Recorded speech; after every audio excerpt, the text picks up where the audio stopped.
அருமையான cross TV நேயர்களே, ஆண்டவராகிய இயேசு கிறிஸ்துவின் நாமத்திலே உங்களை நான் வாழ்த்துகிறேன். உங்களை சந்திப்பதில் ரொம்ப சந்தோஷங்க. நிறைய பேர் நான் பார்த்துருக்க மாட்டேங்க, சரியா? நானும் உங்கள் ஊருக்காரன் தாங்க.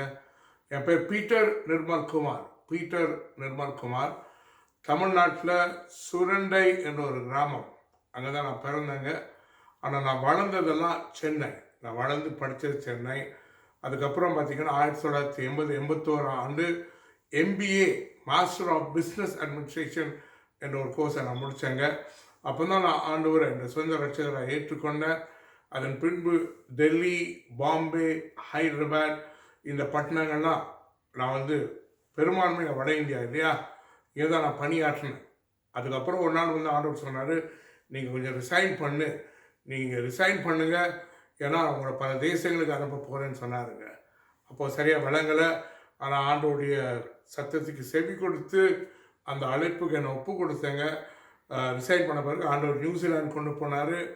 அங்கேருந்து அமெரிக்கா கொண்டு வந்திருக்கிறார். இப்போ நான் இருக்கிறது அமெரிக்கா ஐக்கிய தேசத்தில் ஷார்லட், நார்த் கேரளானான்ற ஒரு பகுதியில், ஷார்லட்னு ஒரு பட்டணத்தில் இங்கேருந்து ஊழியத்தை செய்து கொண்டு இருக்கிறாங்க. என்னுடைய ஊழிய அழைப்பு அநேக யோசேப்புகள், அநேக எலிசாக்கள், எஸ்தர்கள், தெபோராக்கள், இப்படிப்பட்ட மக்களை எழுப்பணும். சபையிலேருந்து இப்படிப்பட்ட மக்களை எழுப்பணும். இப்படிப்பட்ட மக்கள் எழுப்பும்போது அநேகருக்கு சாட்சியாய், பலத்த சாட்சியாக நிறைய பேர் இருக்கிறாங்க. பலத்த சாட்சிகளை எழுப்ப வேண்டும். சாட்சிகள் நிறைய பேர் இருக்கிறாங்க. ஆனால் என்னுடைய பணி பலத்த சாட்சி. இன்னைக்கு நீங்களும் ஒரு வேளை சொல்லலாம், இவ்வளோலாம் நான் சாட்சியாக இருந்தேன், அது போர் அடிக்குது, இன்னும் பலத்த சாட்சியாக மாறுவேன். அப்போ பலத்த சாட்சியாக நம்ம மாறணும்னா ராஜாக்கள் நம்மளை தேடி வருவாங்க. வானங்கள் திறக்கும், பூமி பல காரியங்களை நமக்கு விளைவிக்கும். மனுஷ தயவு, தேவ தயவு அதிகமாக பெருகுங்க. இதெல்லாம் நான் பார்க்கிறேன் இல்லையா? நான் பல தேசங்களுக்கு போகிறேன். தமிழ்நாட்டில் சில ஊழியக்காரங்களுக்கு நல்லா தெரியும், அவங்களோட நான் இணைந்து ஊழியம் செய்கிறேன். இன்றைக்கும் கிராஸ் டிவி அண்ணன் ஜெயசீலன் அவங்களோட வேலை செய்கிற அவங்களுடைய குரூ, அவங்கள நான் நன்றி செலுத்துகிறேன். இந்த காலம் சிறை இருப்புன்னு காலம் இல்லையா? இந்த சிறை இருப்புன்னு சொன்னாலே நம்மளுக்கு சரியாக விளங்கலைங்க. ஏன்னா சிறைனா ஜெயில். ஆனால் வேதத்தில் சிறை இருப்பை பற்றி சில காரியங்கள் சொல்லுதுங்க. ஆனால் இந்த காலங்களில் மக்கள் வளர முடியாதா? வளர்ச்சி காண முடியாதா? இதை குறித்து நான் பேச போகிறேங்க. அப்போ நான் Zechariah 9:12, the book of Zechariah chapter 9:12, இதில் பார்த்தீங்கன்னா சில வேத புஸ்தகத்தில் நம்பிக்கை உள்ள சிறைகளேன்னு இருக்குது. நம்பிக்கை உள்ள சிறைகளே. ஆனால் எனக்கு எங்கள் மாமியார் அவங்க ஒரு பைபிளை கொடுத்தாங்க. அவங்க இப்போ இல்லை, உயிரோடு இல்லை. அந்த பைபிளை நான் வாசித்து பார்த்தா நம்பிக்கை உள்ள கைதியேன்னு வருது. நம்பிக்கையுள்ள கைதியே. அப்போ இன்னைக்கு என்னுடைய விளக்கம் செய்தி நான் சொல்லுவது போல, நான் விளக்க போகிறது நம்பிக்கையுடைய கைதியே அல்லது நம்பிக்கையுள்ள கைதிகளே. நீங்கள் என்ன பண்ணணுமா? நீங்கள் திரும்பும்போது இரட்டிப்பான ஆசீர்வாதத்தை சுதந்திரித்துக் கொள்ளத்தக்கதாக நம்ம ஆயத்தப்படணும். கொஞ்சம் வித்தியாசமாக இருக்கு இல்லையா? நம்பிக்கை உள்ள கைதியே. அப்போ கைதியிலே பார்த்தீங்கன்னா நம்பிக்கை உள்ள ஒருத்தர் இருக்கிறான், நம்பிக்கை இல்லாத ஒருத்தர் இருக்கிறான். நம்பிக்கை உள்ள ஒருத்தர் இருக்கிறான், நம்பிக்கை இல்லாத. ஆனால் இது முக்கியமாக பார்த்தீங்கன்னா வேலை செய்கிறவங்களுக்கும் வியாபாரிகளுக்கும் பிரயோஜனமாக நான் பேச போகிறேங்க. வேலை செய்கிறவங்களுக்கும் வியாபாரிகளுக்கும். ஏன்னா இவங்க தான் இந்த நஷ்டம்னு அதிகமாக அப்படியே ரொம்ப பயந்து கலங்க போவாங்க. நஷ்டம். அப்போ இன்னைக்கு வேத புஸ்தகத்தில் உங்களுக்கு விருப்பம் இருந்தால், வேத புஸ்தகத்தில் ஆதியாகமத்து புஸ்தகம் 40ஆம் அதிகாரம், ஆதியாகமம் 40 4ஆம் வசனத்தில் நீங்கள் வாசித்து பார்த்தீங்கன்னா 2 கைதிகளை யோசேப்பு கிட்ட கொண்டு வர்றாங்க. 2 கைதிகளை யோசேப்பு வசம் கொண்டு வர்றாங்க. யோசேப்பு ஏற்கனவே சிறையில் இருக்கிறார். அப்போ 2 பேர் இவங்களுக்கு வந்து யோசேப்பு பணிபடை செய்கிறாராம். யோசேப் he attends to both of them. அப்போ பார்த்தீங்கன்னா 3 பேர் இருக்கிறாங்க. 3 பேர். இதில் யாரு நம்பிக்கை உள்ள கைதி, யாரு நம்பிக்கை இல்லாத கைதி, யார் நம்பிக்கை உள்ள கைதி, யார் நம்பிக்கை இல்லாத கைதி, யார்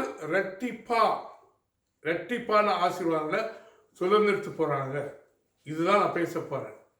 யாரு நம்பிக்கை உள்ள கைதி, யாரு நம்பிக்கை இல்லாத கைதி, யாரு ரெட்டிப்பான சுதந்திரத்தை அவங்க பெற்றுக்கொள்ள போறாங்க, ரெட்டிப்பான ஆசீர்வாதத்தை பெற்றுக்கொள்ள போறாங்க. ஏங்க 3 பேருமே கைதிகள் தான். இப்போ 3 பேர்ட்டையும் கத்திங்கன்னா நம்புறீங்களா நம்புறோன்றாங்க. ஆனால் நல்ல கவனிங்க, முதலாவது வந்து இந்த நம்பிக்கை எப்படிப்பட்ட காரியங்களை ஏற்படுத்துது. இப்போ இந்த நம்பிக்கைகளை பார்த்தீங்கன்னா சில சொப்பனங்கள் வருது, அதோடைய வெளிப்பாடுகள் வருது. அப்போ ஒருத்தருக்கு வர்ற வெளிப்பாடு வந்து 3 நாளில் நீ பழைய வேலைக்கு போற, 3 நாளில் நீ பழைய வேலை, நீ விட்டு வந்த வேலையில் போற. இன்னொருத்தருக்கு பார்த்தீங்கன்னா சரியில்லை தம்பி, சரியில்லை, ஒருவேளை நீங்கள் வந்து சாக போறீங்க, 3 நாளில் சாக போறீங்க. யாருமே இன்னும் ரெட்டிப்பா அந்த ஆசீர்வாதத்தை குறித்து ஒரு வெளிப்பாடு இல்லைங்க. ஒருத்தருக்கு நீ விட்டு வந்த வேலைக்கு போற, இன்னொருத்தருக்கு 3 நாளில் நீ வந்து அழிய போற, உன் வாழ்க்கை முடிய போகுது. அப்போ ஒருத்தர் 2 பேருமே கவர்மெண்ட் சர்வீஸ், ஒருத்தர் வந்து ஹாஸ்பிட்டாலிட்டி டிபார்ட்மெண்ட் இல்லையா, பானை பாத்திரக்காரர் வந்து ஹாஸ்பிட்டாலிட்டி வர்றவங்களாம் உபசரிப்பார். அடுத்தவர் பார்த்தீங்கன்னா கிச்சன் டிபார்ட்மெண்ட், ஃபுட் டிபார்ட்மெண்ட், அவர் வந்து பேக்கர், அவர் வந்து ஒரு எப்பவுமே சமையல் இப்படிலாம் இருக்கிற ஒரு மனுஷன். அப்போ இந்த பானை பாத்திரக்காரர் ஹாஸ்பிட்டாலிட்டி உள்ளவங்க வந்து ஐயோ நான் போகிறேங்க, பழைய வேலை கொடுத்துட்டார். அடுத்தவர் வந்து 3 நாள் அப்படியே உட்கார்ந்து இருக்கிறாருங்க. நம்பிக்கை இருக்குதா? இருக்குது. என்ன நம்பிக்கை? அதான் பிரதர், எல்லாம் முடிய போகுது. ஆனால் இப்போ யோசேப்பு என்ன யோசிக்கிறாரு, பழைய வேலைக்கு போகணுமா அல்லது சாகணுமா, அப்புறம் யோசேப்பு சொல்றாரு, கிடையாது, நான் ராஜா முன்னால போய் நிற்கணும். அப்போ யோசேப்பு பார்க்குறாரு, எனக்கு ரெட்டிப்பான ஆசீர்வாதம் வேணும். ஐயா கொஞ்சம் நல்லா யோசிங்க ஐயா. யோசேப்பு பற்றி நிறையா கேட்டிருப்போங்க. என்கிட்ட ஒருத்தர் கேட்டார், ஆனால் யோசேப்பு என்ன வேலை செஞ்சிருப்பான்னு நீங்கள் யோசிக்கிறீங்க? இந்த போர்த்திபார் அண்ணன் கம்பெனியில் யோசேப்பு என்ன வேலை செய்திருப்பான்னு யோசிக்கிறீங்க? நான் சிரிச்சுக்கிட்டே சொன்னேன், போர்த்திபார் அண்ணன் வந்து ஒரு ஊறுகாய் கம்பெனி வச்சுருப்பார், ஊறுகாய் கம்பெனி. அப்போ இந்த ஊறுகாய் பாட்டில் கழுவுறது தான் யோசேப்புடைய வேலை. ஒரு மாதிரி பார்க்குறீங்க இல்லையா? வேற என்னங்க வேலை கிடைச்சிருக்கோம் உங்களுக்கு? வேற என்ன வேலை கிடைச்சிருக்கோம்? என்ன படித்தார் தெரியாது, எந்த பள்ளிக்கூடம் போனார் தெரியாது, எந்த காலேஜ் போனார் தெரியாது, ஒரு சர்டிஃபிகேட்டும் இருக்காது. யார் வேலை கொடுப்பா? என்ன வேலை கொடுப்பார்? அப்போது பாத்திரம் கழுவுற வேலை அல்லது ஊறுகாய் பாட்டில் கழுவுற ஒரு வேலை. அப்போ யோசேப்பு வந்து ஒரு வேலை பழைய வேலைக்கு போனால் அங்கே ஊறுகாய் பாட்டில் தான் காத்திருக்குது, அல்லது ஒரு வேளை என்னதான் நடந்தாலும் பரவாயில்ல, நம்ம தான் அப்படியே போகிறோமே வந்தால் பரவாயில்ல. அப்போ நல்லா கவனிங்க, நம்பிக்கை உடைய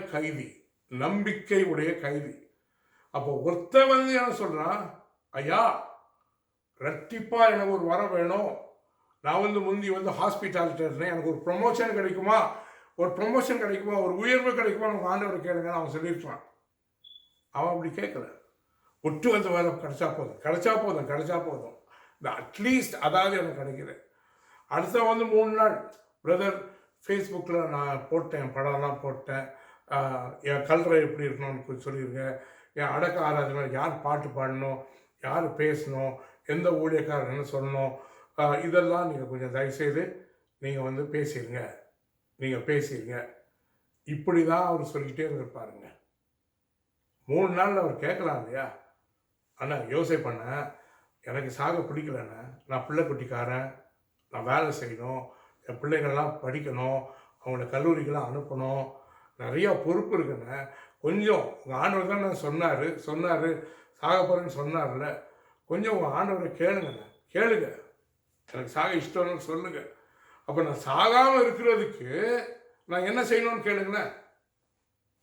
நம்பிக்கை உள்ள கைதி அவன் அப்படிதாங்க கேட்பான். 3 நாள் ஏங்க 3 நாள் இருக்குது, அந்த 3 நாள் அவன் கேட்கலாங்க, எனக்கு சாக பிடிக்கலப்பா, அதான் நான் அவருக்கு சொல்றது, எனக்கு சாக பிடிக்கல. அப்போ அவர்கிட்ட சொல்லு, நான் என்ன செய்தா என்னுடைய வாழ்நாட்களை அதிகப்படுத்துவார். கேட்டுக்கலாம்ல. அப்ப நம்பிக்கை இருக்குதுன்னு சொல்றவன் பார்த்தீங்கன்னா அதை குறித்து எந்தவித ஒரு ஆயத்தம் ஒரு நடவடிக்கை எடுக்க நம்ம பார்க்குறோங்க. நான் நிறைய விசுவாசிகளை பார்க்குறேன். ஆண்டவர் ஒருவேளை இதை அனுமதிக்கிறார், ஆண்டவர் தான் அனுமதிக்கிறார், ஆண்டவர் தான் அவருடைய சித்தப்படி தான் நடக்குது. 3 நாள் இருந்துட்டு அப்படியே போயிடுறான். அவன் அப்படியே எழுதியிருப்பான், அவனுடைய ஃபியூனரல் சர்வீஸ் அடக்காராதுல முதல் பாட்டு யார் பாடணும், 3ஆவது பாட்டு யார் பாடணும், முதல் ஜபம், ஆரம்ப ஜபம், சுருக்க ஜபம், முடிவு ஜபம், அப்புறம் யாரெல்லாம் பேசணும். இப்படிப்பட்ட ஒரு வாழ்க்கை ஒரு நம்பிக்கை உள்ள கைதி அவன் அப்படி வாழ மாட்டாங்க, அப்படி வாழ மாட்டான். 3 பேருமே வெகு நாளில் காவலில் இருந்தாங்க. ஆனால் ஒருத்தர் சொல்கிறான், இல்லைங்க என் ஆண்டவர் எனக்கு ரட்டிப்பான ஆசீர்வாதத்தை தருவார், ரட்டிப்பான ஆசீர்வாதம். சகரியா 9:12. அப்போ ஒரு ஆயத்தம் வேணுங்க, ஒரு ஆயத்தம். 2வது பார்த்தீங்கன்னா யோசேப்பு சொல்கிறாருங்க, யோசேப்பு அந்த 13-14 வசனத்தில் ராஜா கிட்ட போய் என்னை பற்றி சொல்லுங்க, ராஜா கிட்ட போய் என்னை பற்றி சொல்லுங்க. அப்போ அவர் என்ன சொல்கிறாருன்னா, நான் சிறையிருப்பில் தான் இருக்கிறேன், நான் சிறையிருப்பில் தான் இருக்கிறேன். அப்போ அவர்கிட்டயே சொல்கிறார், அவரும் சிறையிருப்பில் தான் இருக்கிறார், 2 பேரும் சிறையிருப்பில் தான் இருக்கிறாங்க. ஆனால் என்ன பண்ணுறாங்க, வாய்ப்புகள், ஆப்பர்ச்சுனிட்டிஸ். உடனே யோசிப்பு சொல்கிறார், நீ ராஜாவை பார்ப்பியா, ராஜா கிட்ட கொஞ்சம் டைம் எடுப்பியா, ராஜா தனியாக இருக்கும்போது கொஞ்சம் போய் பேசுவியா. அப்போ ராஜா கிட்ட நீ நல்லா பாரு, ராஜாக்கு ஏதாவது தேவை இருக்குதா பாரு, ராஜாக்கு ஏதாவது தேவை இருக்குதா பாரு. ஒருவேளை தெளிவாக சொல்லியிருப்பாரு, ராஜாவுக்கு ஏதாவது சொப்பனுக்கு இப்போ வந்துச்சுன்னா, இவர் சொப்பனத்துக்கு அர்த்தம் சொல்றவர், ராஜாவுக்கு ஒருவேளை ஒரு சொப்பனுக்கு இப்போ வந்துச்சுன்னா என்னை பற்றி சொல்லு சரியா, நான் அர்த்தம்லாம் சொல்றேன்னு சொல்லு. அப்போ பார்த்தீங்கன்னா அவருக்கு இருக்கிற வரம், அவருக்கு இருக்கிற ஒரு வைராக்கியம், அவருக்கு இருக்கிற ஒரு ஆயத்தம், அவருக்கு இருக்கிற ஒரு தெய்வ ஒரு தன்மை, ஒரு கிஃப்ட் இல்லையா, ஆவிக்குரிய வரத்தை அவர் நல்லா அப்படியே தொடச்சி சொல்லுப்பா என்னை பற்றி சொல்லுப்பாங்கிறாரு. அப்போ வாய்ப்புகள், 2 பேரும் என்ன பேசுறாங்க, வாய்ப்புகள். அப்போ நீ ராஜாவை பார்த்தனா என்னை பற்றி இப்படி சொல்லு, நீ இப்படி செய்யும் போது என்னை பற்றி இப்படி சொல்லு. அப்போ யோசேப்பு பார்க்குறார், ராஜாவுக்கு ஒரு சொப்பனம் வந்தா அதை அவர் என்னை கூப்பிடும் போது நான் கரெக்டாக தெளிவாக சொல்லுவேன். அதுக்கப்புறம் கொஞ்சம் யோசிக்கிறார், ஒருவேளை சொப்பனம் சொன்னால் அப்போ ஒருவேளை ஆண்டவர் ராஜாவுடைய இருதயத்தில் பேசுவார் இல்லையா. ராஜா சொல்கிறான் இல்லையா, ஆதியாகமம் 41:38-39 உன்ன மாதிரி நான் பார்த்ததே இல்லை தம்பி, ஐயா உங்களை மாதிரி நான் பார்த்ததே இல்லை. ஏன்னா உன் தேவன் உனக்கு இதெல்லாம் வெளிப்படுத்திட்டார், உன் தேவன் இவைகளெல்லாம் வெளிப்படுத்தினார். இந்த வெளிப்பாடு அரண்மனையில் ஏற்படலைங்க, இந்த வெளிப்பாடு சிறையிலேயே ஆரம்பிச்சிருச்சு. யோசிப்பார், நான் மாத்திரம் வெளியே போயிட்டாங்க, ராஜா கிட்ட மாத்திரம் நின்றுட்டேன்னா, ராஜா மாத்திரம் ஒரு சொப்பனம் பார்த்துட்டாருன்னா, அந்த சொப்பனத்துக்கு மாத்திரம் நான் பதில் சொல்லிட்டேன்னா, உடனே ராஜா என்ன பண்ணுவார், ஒரு பெரிய உயர்ந்த ஒரு ஸ்தானத்தை எனக்கு ஏற்படுத்துவார். அதுக்கப்புறம் எல்லா டிபார்ட்மெண்ட்டோடையும் எனக்கு அப்படியே கனெக்ட் பண்ணுவார். தம்பி நீங்கள் அவரோட பேசுங்க, இவரோட பேசுங்க. அப்போ 7 வருஷம் நடக்க போறீங்கன்னா நான் அப்படியே சொல்லுவேன். எப்படி சொல்லுவேன், நான் தான் சொன்னேன், சிறையில் சொன்னேன் 3 நாள் நடப்போ சொல்லுவேன், 7 வருஷம் சொல்லுவேன். பாருங்க, ஒரு தகுதி, ஒரு ஆயத்தம், ஒரு ஆர்வம், ஒரு வாஞ்ச. இங்கே இப்படியே உட்காந்துக்கிட்டு ஒன்றும் நடக்காது பிரதர், அது நடக்கும்போது பார்த்துக்கலாம் பிரதர், ஆண்டவர் இப்படி செஞ்சார் பிரதர், நான் யோசிக்கவே இல்லை. ஆப்பர்ச்சுனிட்டிஸ், இன்னைக்கு நீ 4 பேர்கிட்ட பேசு. ஆனால் நீங்கள் என்ன செய்கிறீங்க? நீங்கள் என்ன செய்கிறீங்க? நீங்கள் லாக்டவுனில் இருக்கும்போது வாய்ப்புகள் உன்னை தேடி வரும். இப்போ நான் வந்து அமெரிக்காவில் இருக்கிறேங்க. டெய்லி எனக்கு பல தேசங்கள்லேருந்து கால் வருதுங்க. அப்போ நிறைய வியாபாரிகள் என்னை கூப்பிட்டு என்கிட்ட கேட்குறாங்க, ஹே பீட்டர் குமார், இப்படி நடக்குது, நீ என்ன பார்க்குற, நீ என்ன சொல்கிற, நீ எப்படி சொல்கிற? அப்போ நான் சில காரியங்கள்லாம் சொல்லும்போது உடனே என்ன சொல்கிறாங்க, நீ வந்து எங்கள் கம்பெனிக்கு வந்து நீ ஒரு கன்சல்டண்ட்டாக இருக்கிறியா? இப்போ நான் வந்து வேலைக்கு அப்ளைலாம் பண்ணேங்க. நான் வந்து அவங்கள கேட்கவே இல்லை, எனக்கு ஒரு வேலை போட்டு கொடுங்க. அப்புறம் அவங்க சொல்கிறாங்க, ஆப்பிரிக்காவில் இதுக்கு ஏதாவது வாய்ப்பு இருக்குமாப்பா? ஜமைக்காவில் ஏதாவது வாய்ப்பு இருக்குமா? கனடாவில் ஏதாவது வாய்ப்பு இருக்குமா? நான் வியாபாரியே கிடையாது. அப்போ நான் என்ன பண்ணுறேன், I am connecting people with opportunities. ஏங்க உங்களால் அதை பண்ண முடியும். இப்போ யோசிப்பு அதாங்க பண்ணாரு. நான் போய் ராஜாவை மாத்திரம் பார்த்துட்டேன்னா, அவரு ஒரு சொப்பனம் பார்த்தாருன்னா, அந்த சொப்பனத்துக்கு நான் அர்த்தம் வந்து சொல்லிட்டேன்னா, அப்புறம் பார்த்தீங்கன்னா அந்த டிபார்ட்மெண்ட் இந்த டிபார்ட்மெண்ட் பார்த்தீங்கன்னா அவர் சொல்கிறார், யோ நீ வந்து 7 வருஷம் அப்படி பண்ணு இப்படி பண்ணு, அப்புறம் சில ஆஃபீஸர்ஸ் அப்படி போடு இப்படி போடு. நீங்கள் வேத புஸ்தகம்னா ஆதிகாமம் 41ஆம் அதிகாரம் 33லேருந்து நீங்கள் 37 வரைக்கும் வாசிக்கீங்க. ஒரு பெரிய பிளானை கொடுக்குறாருங்க, ஒரு பெரிய பிளான். இன்னைக்கு மாத்திரம் அவர் இருந்தாருன்னா அங்கே ஒரு பேங்கை போடு, இங்கே ஒரு பேங்கை போடு, அங்கே ஒரு ஃபைனான்சியல் கம்பெனி வாய்ப்புகள் சிறையிலிருந்தே ஆரம்பிக்கிறாருங்க. தயவுசெய்து 4 பேரை கூப்பிடுங்க. எப்படியா வளர்றது? உனக்கு என்ன பிளான்? உன்னுடைய க்ரோத் பிளான் என்ன? அப்போ நம்ம 2 பேர் சேர்ந்து எதாவது செய்யலாமா? அவள் முடிஞ்சா போய் அவங்களோட சந்திச்சு முடிஞ்ச அளவு லாக்டவுன்லேயே பிளான் பண்ணுங்க. எது செய்ய முடியுமோ செய்யுங்க. இந்த ஆயத்தை வந்து எங்க கொண்டு போய் விடும்? ராஜாக்கள் முன்னால போய் விடுங்க. அப்ப இந்த ராஜாக்கள் என்ன செய்வாங்க, ஹை நீ சொல்றது எனக்கு பிடிக்குதுப்பா, எனக்கு பிடிக்குது. ஆதிகாமம் 41:37 யோசேப்பு சொன்ன சில காரியங்கள், அவன் சொன்ன சில பிளான்ஸ் வந்து ராஜாவுக்கு பிரியமா இருந்துச்சாங்க. யோசேப்பு வந்து உடனே நான் கொஞ்சம் ரொம்ப ஜோம் பண்ணி சொல்றேங்க, நான் இன்னும் கொஞ்சம் பைபிள் வாசிக்கணும், நான் இன்னும் ஒரு 4 பேர்கிட்ட பேசணும், 4 பேர் ஜோம் பண்ணணும், அப்படி கிடையாது. He was ready. அப்போ சிறையில் இருக்கிறவங்க தயவு செய்து லுக் ஃபார் கான்டாக்ட்ஸ். இன்னைக்கு பார்த்தீங்கன்னா யோசேப்புக்கு வந்து அந்த 2 கவர்மெண்ட் சர்வன்ஸும் கான்டாக்ட்ஸ் நெட்வொர்க். இவங்க மூலமா ராஜா ஒரு புதிய கான்டாக்ட் இதை வந்து ஏற்படுத்த சிறைச்சாலையுடைய அதிபதி அவன் ஒரு கான்டாக்ட். அவன் யோசேப்பை நல்லா சொல்லியிருப்பான். ஒருவேளை ராஜா வந்து கூப்பிட்டு யோசேப்பு எப்படி பண்ண அவன் வந்து நல்லா சொல்லியிருப்பான். அப்போ இதெல்லாம் கான்டாக்ட். அப்போ ராஜாவை பார்த்தவொடனே பார்த்தீங்கன்னா ஒவ்வொரு டிபார்ட்மெண்ட், ஒவ்வொரு ஆஃபீஸ் எல்லாமே கான்டாக்டுங்க, எல்லா பேங்க்ஸ், எல்லா டிபார்ட்மெண்ட்ஸ். அப்போ நீங்க சிறையிருப்புல இந்த கான்டாக்ட் ஆரம்பிங்க. 2வது வந்து க்ரோத் பிளான்ஸ். நான் சொல்றேன் க்ரோத் பிளான்ஸ் எப்படிலாம் யார் வளர முடியும், எப்படி வளர முடியும். அண்ணா 3 நாள்ல இப்படி போக போறீங்க, அண்ணா 3 நாள்ல நீங்க அங்க நிற்கும் போது, அந்த 3 நாள்ல நீங்க அங்க நிற்கும் போது இப்படிலாம் யோசிங்க, என்னை பத்தி யோசிங்க. நான் வளரணும், நீங்க வளரணும், ராஜா வளரணும், தேசம் வளரணும். இந்த வளர்ச்சிக்குரிய பிளான்ஸ், அந்த திட்டங்கள் வந்து சிறைச்சாலையில நம்பிக்கை உள்ள ஒரு கைதி மூலமா வெளிப்படுதுங்க. நம்பிக்கை உள்ள ஒரு கைதி.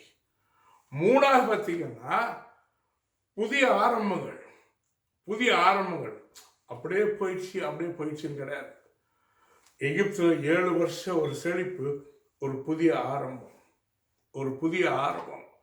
அந்த 7 வருஷம் பஞ்சத்துல கூட பார்த்தீங்கன்னா 2 வருஷம் கழிச்சு யோசிப்பு விதை கொடுத்து அந்த பஞ்சத்தையே மாற்றுறாரு. ஏன்னா யோசேப்பு சொல்வார், சிறையிருப்பிலே பார்த்தேங்க, சிறையிருப்பில் நான் ஒரு நம்பிக்கை உள்ள கைதி. இரட்டிப்பான ஆசீர்வாதம் தேடி ஓடின ஒரு கைதி. அதை நான் இழந்து போகலைங்க. அப்போ செழிப்பையும் பார்த்துருக்கேன், குறைவில் செழிப்பை ஏற்படுத்துறையும் நான் பார்த்துருக்கேன். குறைவையும் நான் சந்திக்க தயார். ஏன்னா குறைவில் கூட நான் நிறைவை நான் ஏற்படுத்த முடியும். அப்போ முதலாவது கான்டாக்ட்ஸ். அந்த கான்டாக்ட்ஸில் வர நெட்வொர்க் இந்த நெட்வொர்க் மூலமாக வருகிற ஆப்பர்ச்சுனிட்டிஸ். அந்த தேசமே ஒரு க்ரோத் பிளான். அப்படி செய்யணும், இப்படி செய்யணும், நீங்கள் இப்படி செய்யுங்க, இப்படி விளைச்சல் வரப்போகுது, அதை நீங்கள் இப்படி பெற்றுக்கொள்ளுங்க, இந்த இடத்துல அதை கொண்டு போய் வைங்க. ஏங்க எவ்வளோ யோசிக்கிறான். கடைசியில் பார்த்தீங்கன்னா ஆதியாகமம் 41:49 பார்த்தீங்கன்னா அவன் திரளாய் ஒரு லிமிட்டட் இதுக்குள்ளேயே அவன் இல்லைங்க. இல்லை, அன்லிமிட்டட்குள்ளே போயிடுறாங்க. ஆனால் சில வியாபாரிகளோட டெய்லி பேசுகிறேன், இந்த லாக்டவுன்லேயே பேசுகிறேன். அவங்கெல்லாம் பல தேசங்களில் இருக்கிறாங்க. அவங்க கிட்ட சொல்கிறேன், இந்த லாக்டவுனில் நீ 30 தடவை நீ வளரணும். 30, 60, 100, 30, 60, 100. அவங்கெல்லாம் பார்த்தீங்கன்னா நான் சொன்னால் கேட்குறாங்க. உடனே நான் சொல்கிறேன், ஒரு பிளான் போடுப்பா. 30 times growth ஒரு பிளானை போடு. 60 times growth ஒரு பிளானை போடு.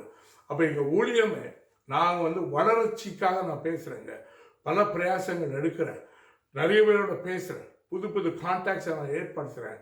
ஏன்னா நம்ம வளரணுங்க. இரட்டிப்பான ஆசீர்வாதம். அப்போ பார்த்தீங்கன்னா லிமிட்டட்லேருந்து அவன் அன்லிமிட்டட்குள்ளே போகிறாங்க. அந்த அன்லிமிட்டட்குள்ளே போனதுனால தான் பஞ்ச காலத்துலேயும் பார்த்தீங்கன்னா ஆதியாகமம் 47, 23, 24 ஆதியாகமம் 47, 23, 24 அந்த பஞ்சத்தை உடைக்கிறாங்க. அந்த அடுத்த வர லாக்டவுனை உடைக்கிறாங்க. நிறைய பேர் என்கிட்ட கேட்குறாங்க, அப்போ கொரோனா திருப்பி வருமா? ஏங்க நான் சொல்லிட்டேன், தமிழ்நாட்டுக்காரங்க சொல்லிட்டேன், இனிமேல் கொரோனா வராது, பேட்டா வருங்க. ஏங்க கரோனா செருப்பையே தான் போடணுமா? பேட்டாவும் கொஞ்சம் போட்டு பாருங்க. ஒன்றும் ஐயோ வருமா, ஆண்டவர் தண்டிக்கிறாரா? இல்லைங்க, நம்பிக்கை உள்ள கைதி. கடைசியாக பார்த்தீங்கன்னா ராஜா முன்னாடி நின்று அவர் என்னெல்லாம் பார்த்தாரோ அதுக்கு விளக்கம் கொடுக்கக்கூடிய ஒரு ஆயத்தம். ராஜா கேட்குறான், உன்னை பற்றி கேள்விப்பட்டிருக்கேன்ப்பா, இதுதான் உன்னுடைய சாட்சி, உன்னுடைய ப்ரொஃபைல் என் முன்னால் இருக்குது, உன்னை பற்றி இப்படிலாம் சொல்கிறாங்க, உன்னால் செய்ய முடியுமா? அவன் சிரிச்சுக்கிட்டே சொல்கிறான், ராஜா நானும் என் ஆண்டவரை செய்வோம்ப்பா, நான் நம்பிக்கை உள்ள ஒரு கைதி, இரட்டிப்பான ஆசீர்வாதத்தை தேடி ஓடுகிற ஒரு கைதி. அப்படியே புட்டு வைக்கிறான். அருமையான சகோதரியே, இந்த ஆயத்தம் நமக்கு தேவை. அப்போ சிறையிருப்பிலே கான்டாக்ட்ஸ், எதுக்கெல்லாம் லிமிட்டேஷன்ஸ், எங்கெல்லாம் குறைவு இருக்குதோ அந்த குறைவா எப்படி மாற்றணும்.